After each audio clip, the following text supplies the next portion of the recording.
beautiful people, it's Yabo. If this is your first time of watching my video, you're welcome to my channel, and if you're a returning subscriber, welcome back to my channel. Thank you for stopping by.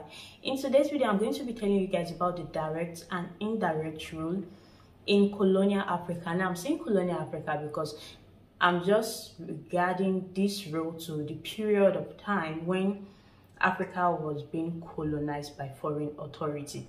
Now, like I said, we have the direct rule and the indirect rule. Direct rule is a form of colonial rule whereby a territory is directly ruled by foreign authorities, while indirect rule is a form of colonial rule whereby the natives are the one that oversee the internal affairs of their community or kingdom. But when it comes to territorial policies or authorities, or even executive rights, we're in the hands of the foreign authority.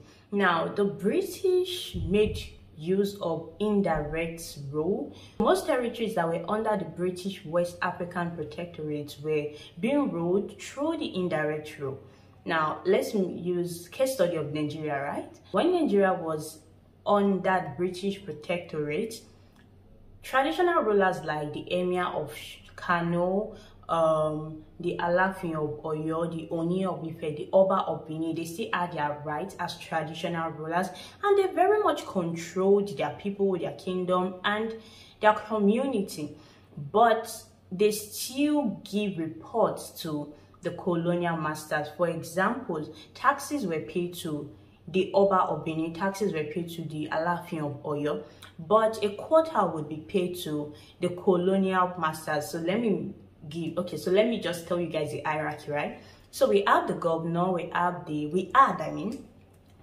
governor, we had the regional commissioners, we had the district commissioners, and then we had the council of elders, or the traditional or native rulers, whichever way you would like to call it. The native rulers manage the internal affairs of their people, so they control very much the administrative part of their own community, and then they would give reports to the district commissioners. So these district commissioners would give reports to the regional commissioners, and the regional commissioners will come together and give account to the governor. So the governor of a particular protectorate will then give account to the colonial officials in London. So that was how it worked. The people were very much into the government, but they did not really have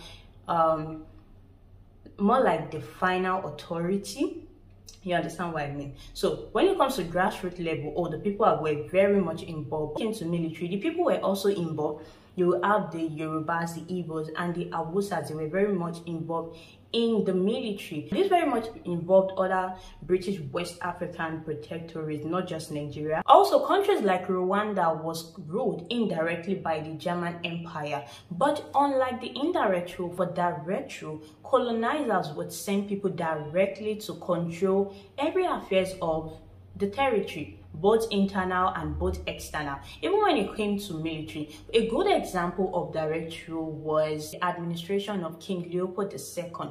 He ruled Congo Free State, which is now Democratic Republic of Congo. And unlike the indirect rule, the natives were not involved in both the internal, neither were they involved in the external affairs of the territory. They had no rights to own any property. All the properties were owned by the Belgians. Even when it came to the police force, unlike the indirect rule where the natives were also involved in military, none of these people were involved in military. Any form of asset belonged to the Belgians. So that's really the huge difference between the direct and the indirect rule. The direct rule did not in any form did not involve the natives, whereby the indirect rule involved the natives, but foreign authorities still very much controlled and had the final say internal and external affairs of the territory. So that's it for today's video. If you like it, please give it a thumbs up, subscribe, and let me know in the comment section what you guys think of it. I love you, and I'll see you in my next video. Bye.